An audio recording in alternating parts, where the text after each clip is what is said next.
Hey, what's going on? Justin here from Modern Mixing, and today I'm going to show you how I mix some acoustic guitars in Fruity Loops, and it was for a production that I put together. It's not quite finished as far as mixing wise, but yeah, I think I did a pretty decent job at getting these acoustic guitars to come out. So yeah, I'm going to show you that. So the first thing with these acoustic guitars is that they had a certain tone to them.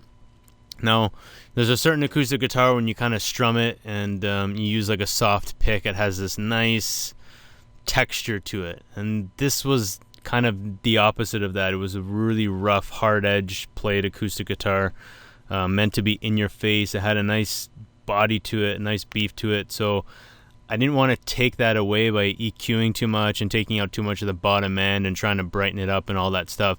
I wanted it to maintain that original sound that I had the idea for, but just kind of pull through the speakers a little bit more and just kind of, just I guess tickle the inside of your ears a little bit, just so that it sounds a little bit more outside of the speakers as opposed to flat and into the speakers. So I'll play you what it sounds like before, and then I'll play it after, and then you'll kind of see what I was going for.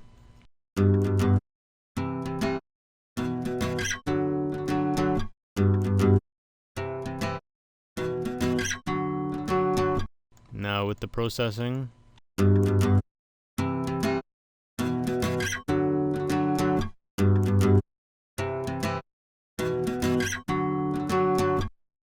So it's not like a dramatic night and day, oh my god, we just changed the world with this acoustic guitar difference, but it is a little bit more vibrant. There's a little bit more spaces filled in. It's not quite as sterile, or it's not quite as stale, I guess I could say. So I'm going to show you what I did. So I only used 4 plugins here. The first one is this Tesla SE. I turned all the input up all the way just so that I was kind of hitting zero view. Apparently, from what I understand, this plugin works better once it's hitting around that zero view mark. So that's why I cranked up the input. I just pushed the saturation up until the point where I thought it sounded good, and it wasn't really destroying the tone of the guitar. It was just kind of adding a little something to it. I engaged both the FAT and the SBE button. They just sounded better like that. And I just turned the output gain down just so I could kind of get back to where I started from, so that I could kind of A/B it and make a good judgment call as to whether I'm doing something something constructive to it or something destructive. So I'll show it to you what it sounds like before, and then after I put the plug-in in, we'll see what it sounds like.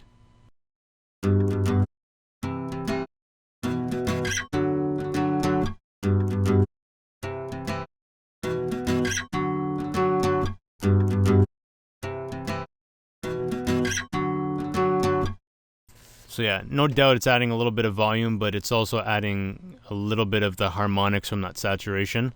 The thing with this guitar is there was just some holes in the frequency spectrum that I wanted to fill in with some saturation, because it felt, I guess the word's too clean, but that's just what I was hearing when I was listening back. It just felt like there needed to be these holes filled in the frequency spectrum, and saturation does a good job of filling that stuff in.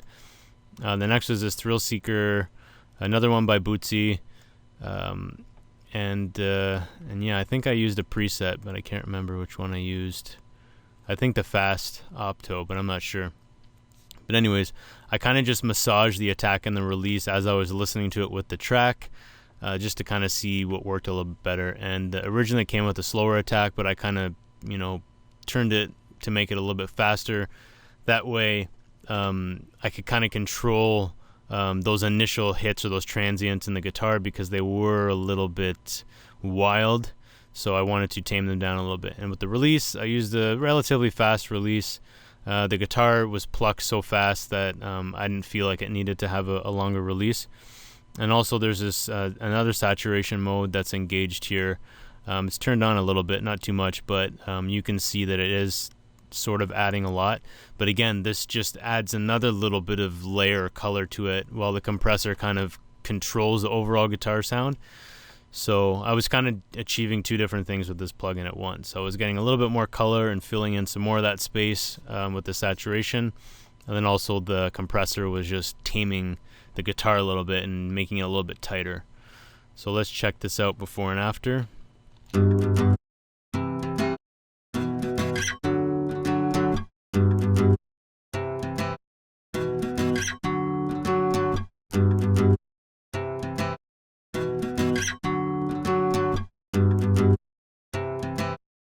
So yeah, it just focuses the guitar a little bit, and you know, makes it a little bit easier for your ear to catch. The next was this Baxter EQ, another one by Bootsy. I could probably just mix a whole song with his plugins because they sound really good. But I only use two features here, the high frequency and the low frequency. So I don't know what it is about this EQ, but it sounds friggin' amazing. It makes the mid-range, it doesn't add, like sometimes with digital EQs, it adds this kind of feathery harshness to the sound, and for whatever reason this one, it almost sounds like it's adding some sort of like distortion or something. I don't know, it just does a really good job with the frequencies. So I cut out a little bit of the low end because there was a tiny bit of muck, and I could have went in there and was, you know, tried to be surgical with it with the parametric EQ or whatever, but I don't know, I just felt like there was something about cutting just a little bit out with this thing. It kind of tamed that bottom end, but it didn't take it away, because the one unique thing about this texture of this guitar was that low end texture to it. So instead of taking too much away from it, I took a little bit, and then I kind of boosted the high end so that I could still have that round bottom end and just kind of have that mid-range cut through a bit. So I have the high range shelf set to about 4.5 kilohertz, or sorry, 4.8, and then the low frequency shelf is set to 74 hertz. So yeah, we can audition this.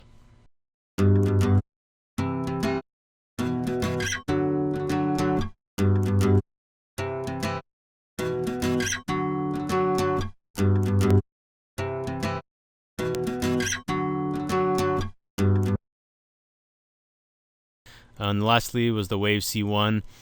Just by adding this little boost here and then adding all this saturation, it kind of had this little harshness thing going on in the, you know, the 4 to 5K range, and it was more so on that slide. So when you hear the plucking, and then the slide comes, that slide really jumps out and pokes you in the ear. So this was really just to kind of hold that back a bit. So let's check it out.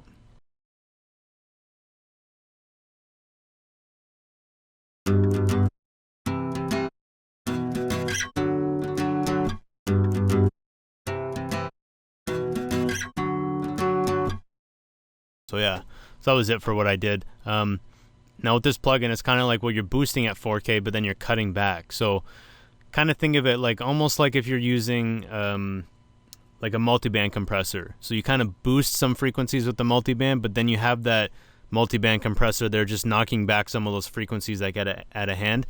That's kind of what I'm doing. I'm using the Baxter here to boost up the frequencies, and it's a high shelf, so it's boosting 4.8 and above. But then there's just that 4.5K frequency that kind of just gets out of hand a little bit, especially with the slide. So I just want this here so that every time that goes above and beyond where I want that frequency range to be, it just kind of knocks it back a little bit. So you can see it's barely doing anything as the guitar is playing. As soon as the slide comes in, boom, like 3 to 6 dBs, it knocks it out.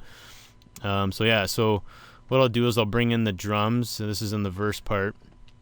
And I'll turn everything off, and then I'll turn everything on, and then you can hear, you know, maybe by itself without anything else, it doesn't seem like that much of a difference, but once you hear it in the track, you'll hear much more of a difference.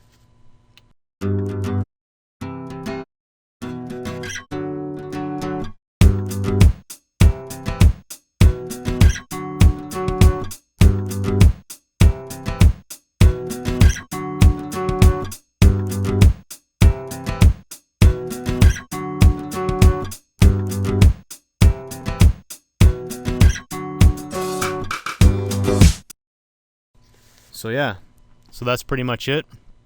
Hopefully I helped you on that one. I mean, this is not the case of what I do with all acoustic guitars. I just thought it was kind of cool because it was just a different sounding guitar than I would normally, you know, mix on a record. So it just kind of made me do things a little bit different than I would normally approach them. So anyways, hopefully you enjoyed that, and I'll see you on the next video.